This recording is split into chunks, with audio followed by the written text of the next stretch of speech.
Zeki was the kind of boy whose smile could light up a room. He lived in a small, quiet village with his older brother Ayinde and their mother. Life wasn't easy for them. They were poor, living off the land.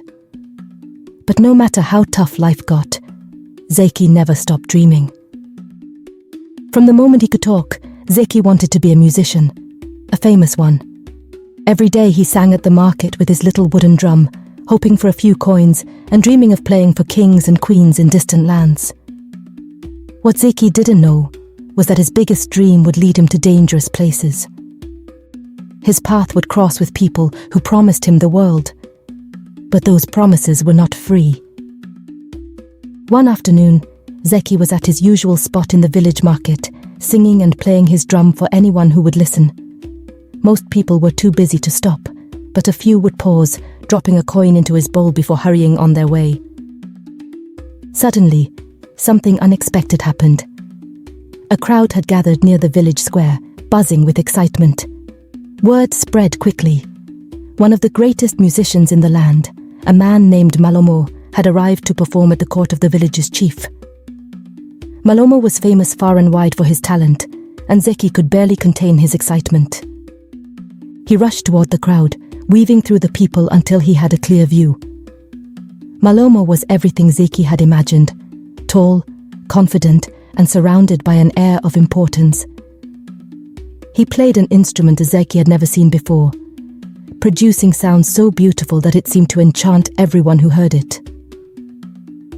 For a moment, the world around Zeki disappeared, and all he could see was the future he wanted for himself. After Malomo's performance, he knew he had to speak with him. This was perhaps his only chance to get advice from someone who had already made it.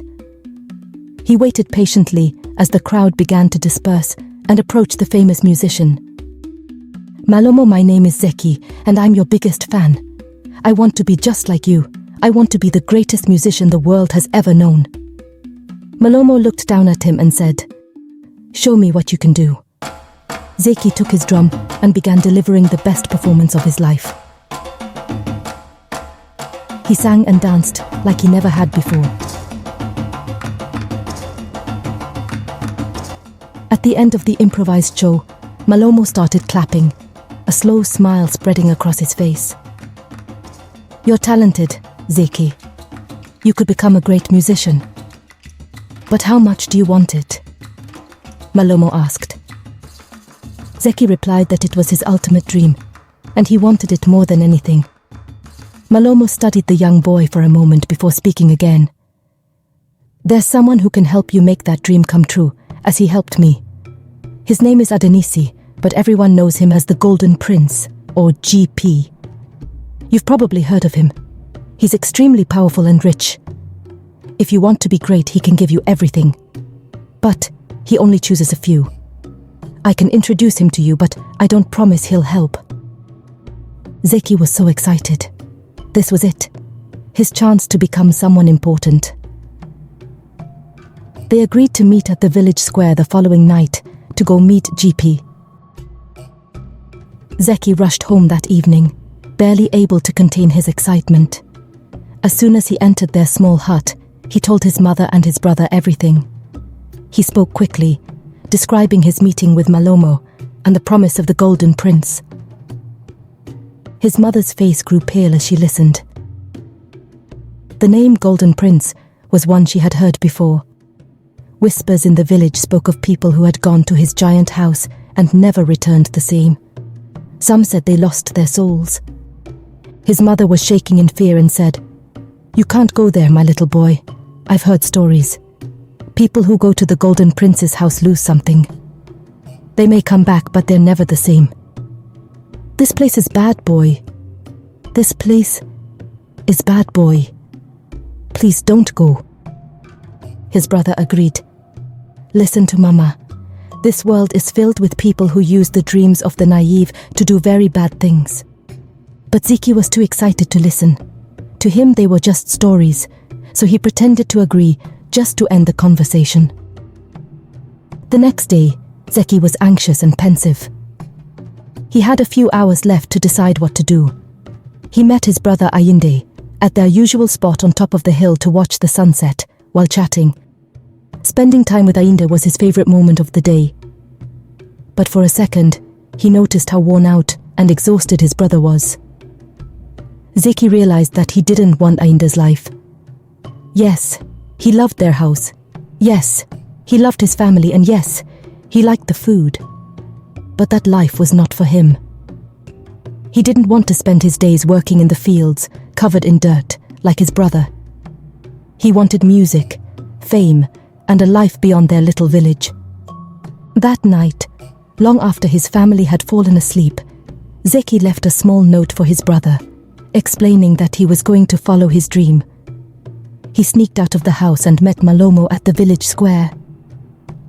"You are late. I thought you wouldn't come," Malomo said.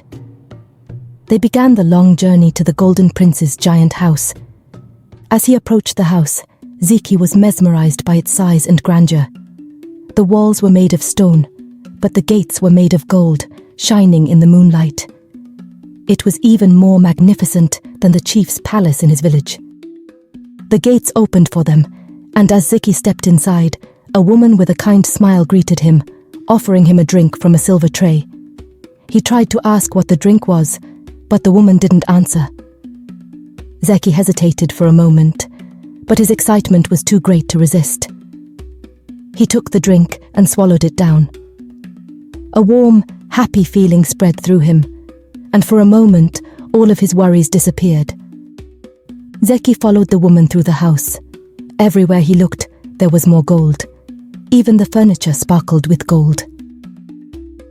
After a short walk, they entered a room where the Golden Prince, GP, was waiting. GP was dressed in gold from head to toe. His face was calm, but his eyes were strange, almost too sharp. There was an undeniable power about him, the kind of power that could make or break a person's fate. GP smiled when he saw Zeki. "You must be Zeki. I've heard about you. Tell me, little guy, why are you here?" Zeki gathered his courage and replied that he wanted to be the greatest musician in the world. GP laughed. "You remind me of someone I once knew, a boy with dreams just like yours. That boy was me. I started just like you, small, unknown, but with the help of some powerful people, I became what you see now. I can help you too. I can make your dreams come true, but everything has a price, Zeki. Fame, fortune, power, they don't come freely. The question is, are you willing to pay that price?" Zeki didn't hesitate. He replied that he would do whatever it takes. He thought the price would be hard work, sleepless nights spent practicing music, but the poor boy was wrong. The girl who had brought Zeki to the room offered him another drink, this time in a small cup made of gold. Zeki accepted it and drank. As he swallowed, warmth spread through his body, and suddenly images flooded his mind. He saw himself on grand stages, heard the cheers of thousands of people, and felt the weight of gold in his hands. The world was at his feet, and his dream was coming true before his eyes. When the vision disappeared, GP spoke again.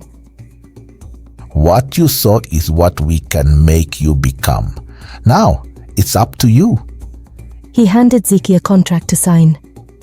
Without hesitation, and too excited to read it, Zeki signed. GP asked Zeki to follow him to the end of the room, where two massive doors stood closed. He knocked twice, and the doors opened, revealing a grand party like Zeki had never seen before.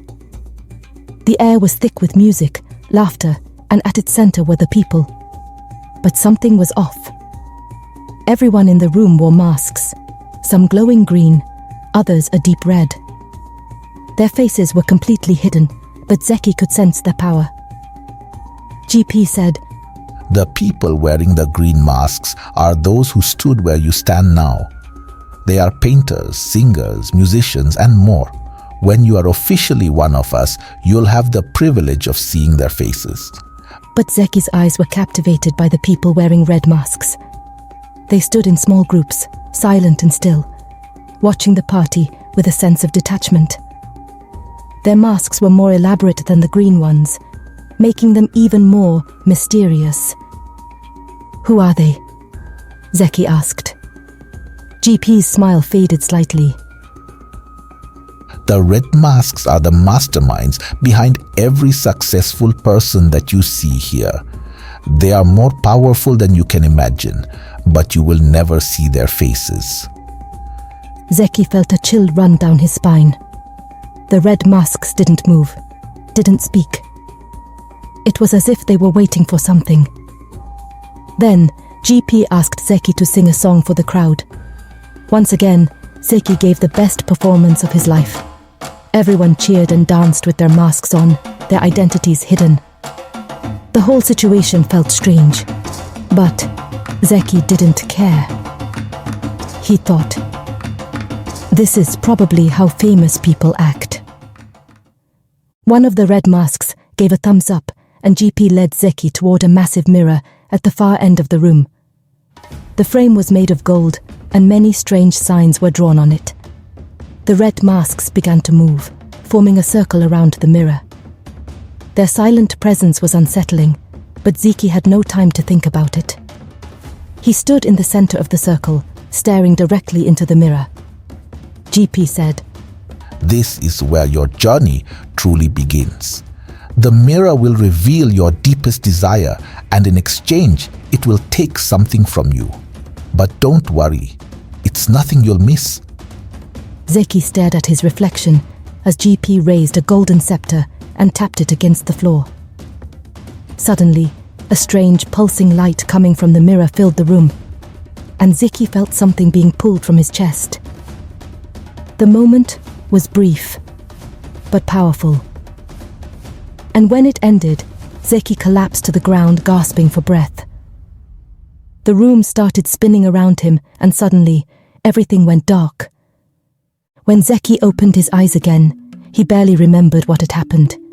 He was covered in oil from head to toe. At the foot of the mirror, a beautiful drum appeared, alongside many baskets filled with gold.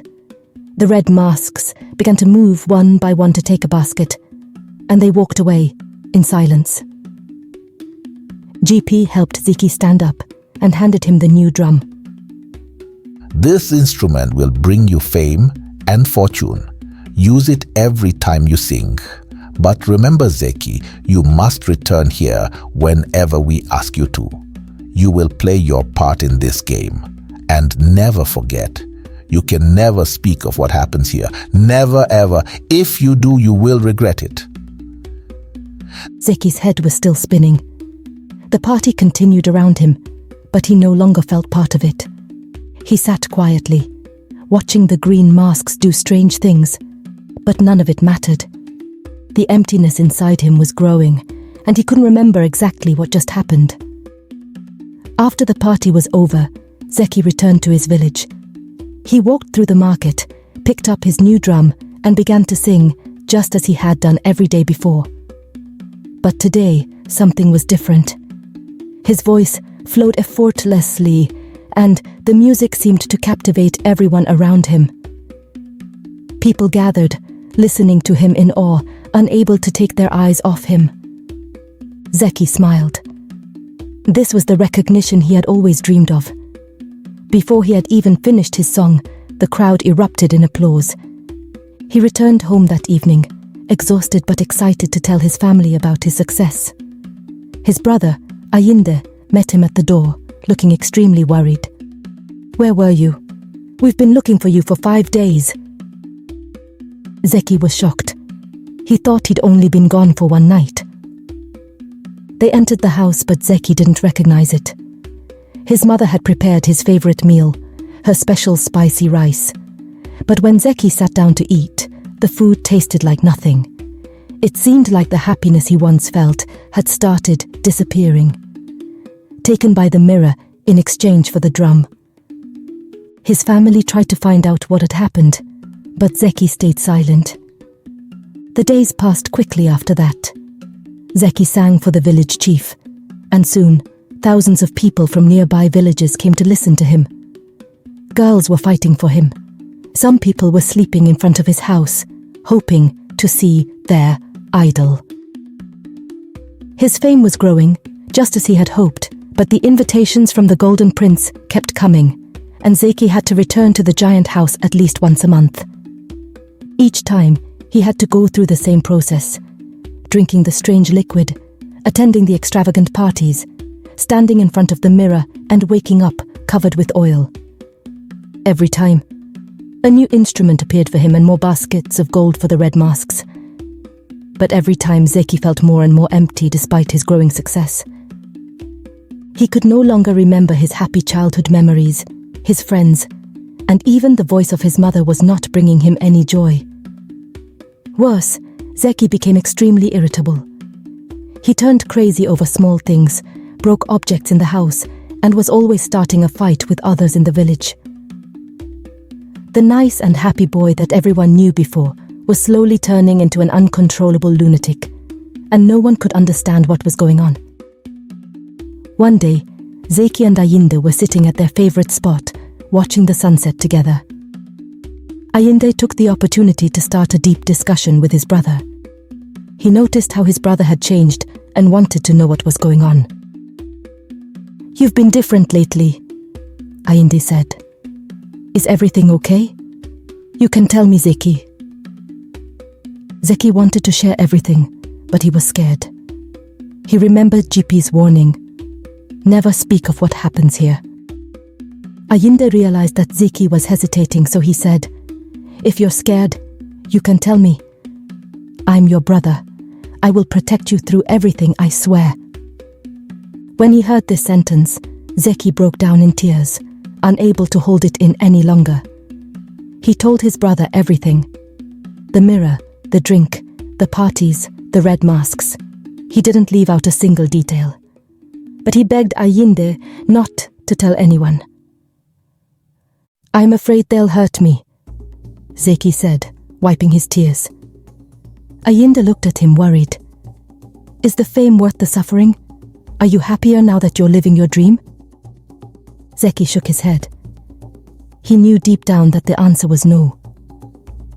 After a moment of thought, he told Ayinde, "I don't want this life anymore. I'm going to tell the Golden Prince that I want to end the contract." "Zeki, please, don't go back there. Just ignore them. They'll forget about you." But Zeki knew it wasn't that simple. "I'll handle it. Don't worry."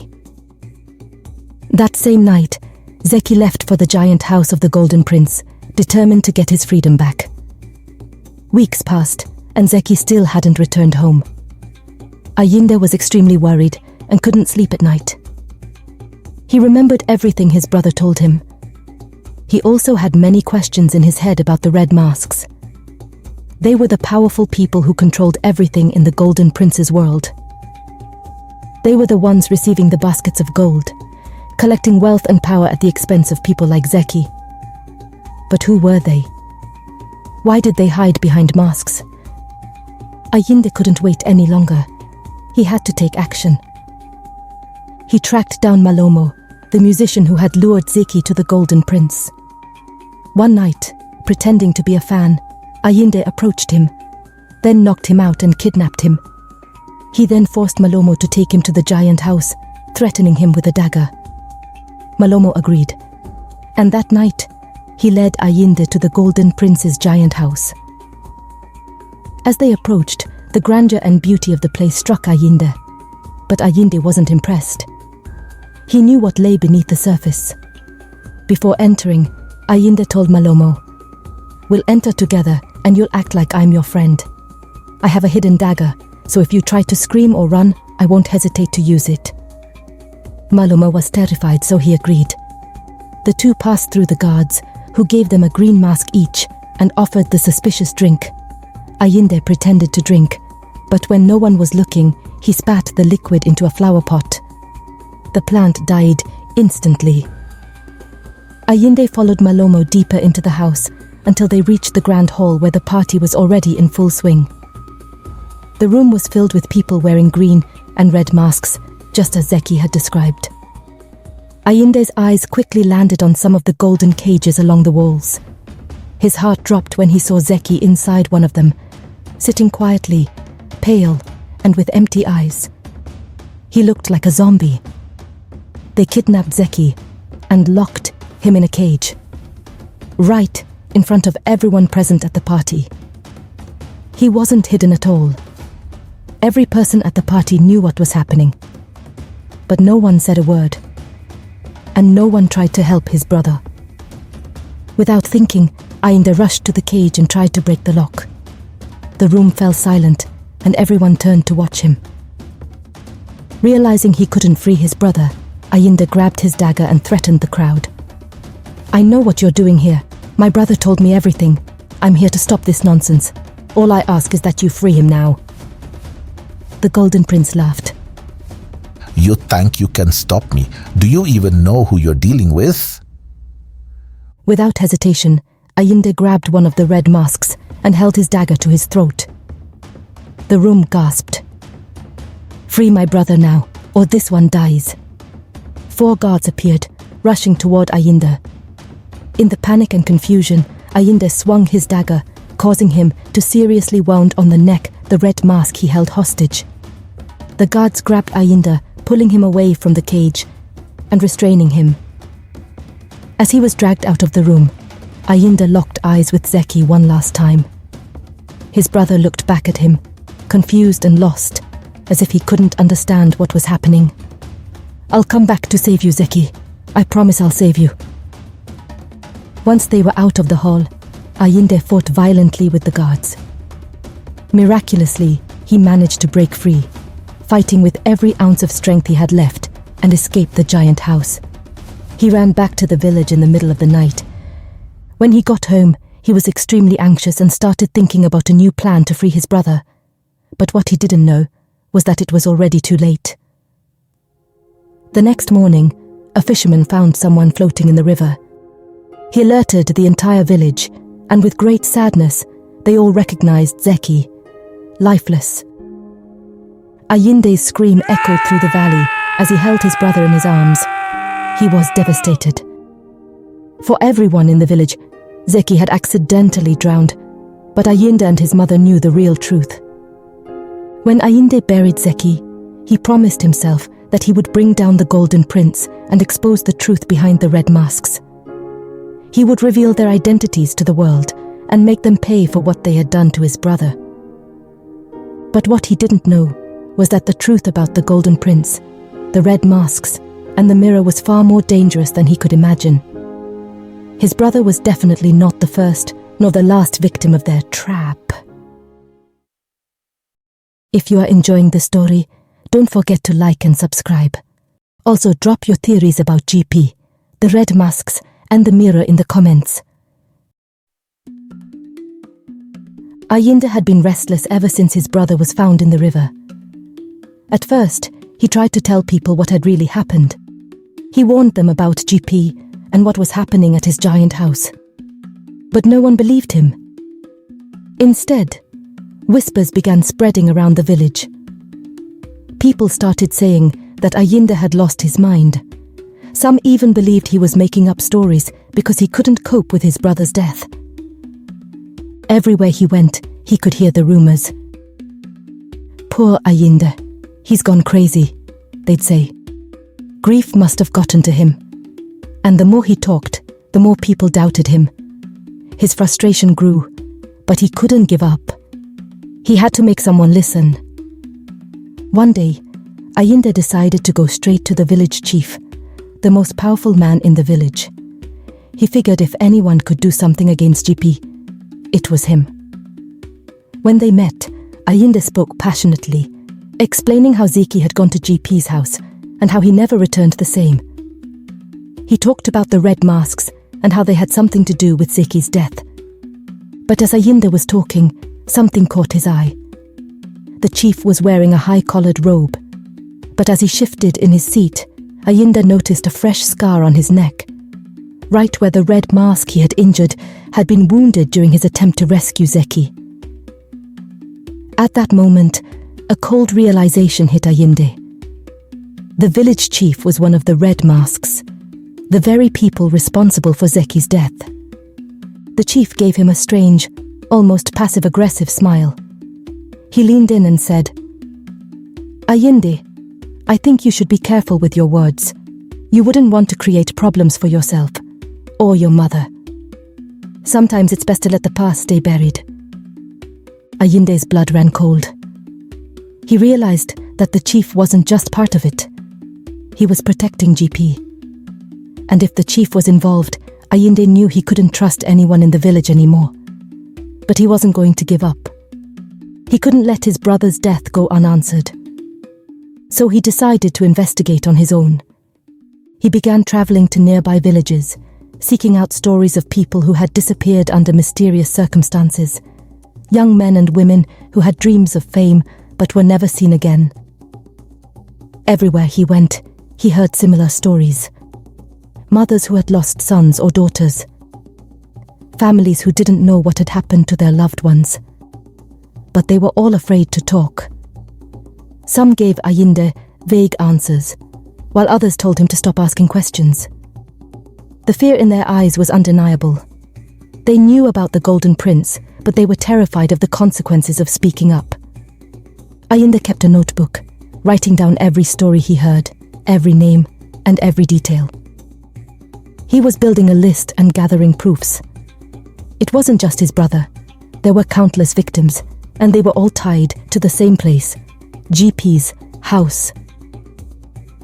As Ayinde dug deeper, strange things started happening. One night, he returned home to find his house in flames. The fire had destroyed everything. Hopefully, his mom was safe. He knew it wasn't an accident. Someone was trying to scare him off. Then, he began receiving threatening letters, warnings telling him to stop digging into GP's business or else. One night, he almost lost his life when a group of masked men tried to ambush him on his way back from a village. Ayinde knew they wouldn't stop until they silenced him for good. While doing his investigations, he met a young woman named Lila. She was strong, determined, and ready to help him. Lila's sister was a talented dancer who was promised fame and fortune by GP, but at some point, she tried to break free and disappeared. Lila never knew what happened to her sister and decided to join Ayinde and investigate together. Weeks passed, and the list of victims grew longer. Ayinde and Lila were starting to piece together the web of corruption that stretched across the kingdom. Their kingdom counted 600 villages, in which hundreds of people had been victims of GP. But none of the village chief wanted to listen to them. It's like they all knew about it, but decided to stay silent. It felt hopeless. Until one day, someone unexpected approached them. Malomo. Malomo had been filled with guilt since what happened to Zeki. He had played a part in leading young artists like him to GP, but he never thought they would unalive any of them to protect their interests. Now he wanted to make things right. "Every night, I dream of your brother threatening me. I think I'm going crazy," Malomo told Ayinde. "I can't take back what I did, but I can help you now. None of the village chiefs will help you. Your best option is to talk to the king in person. With my help, we can take this to the top." Ayinde asked, "How do you know that the king himself isn't a red mask?" "I don't trust anyone anymore." Malomo told him that he knew for certain the king was not part of any of this. He was a kind, honest and strong man who wouldn't even harm a mosquito. Ayinde was hesitant at first. Could he really trust Malomo? So he said, "Okay, I accept your help. But if you betray us, I'll send you to join my brother, I promise." Together, Ayinde, Lila and Malomo gathered all the evidence they had collected and traveled to the king's palace. With Malomo's fame, they easily secured a meeting with the king. In front of the king, Ayinde said, "King Amani, thank you so much for having us here.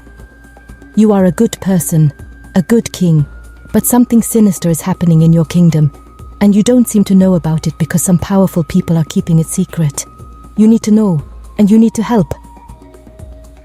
They presented all the evidence and shared their stories.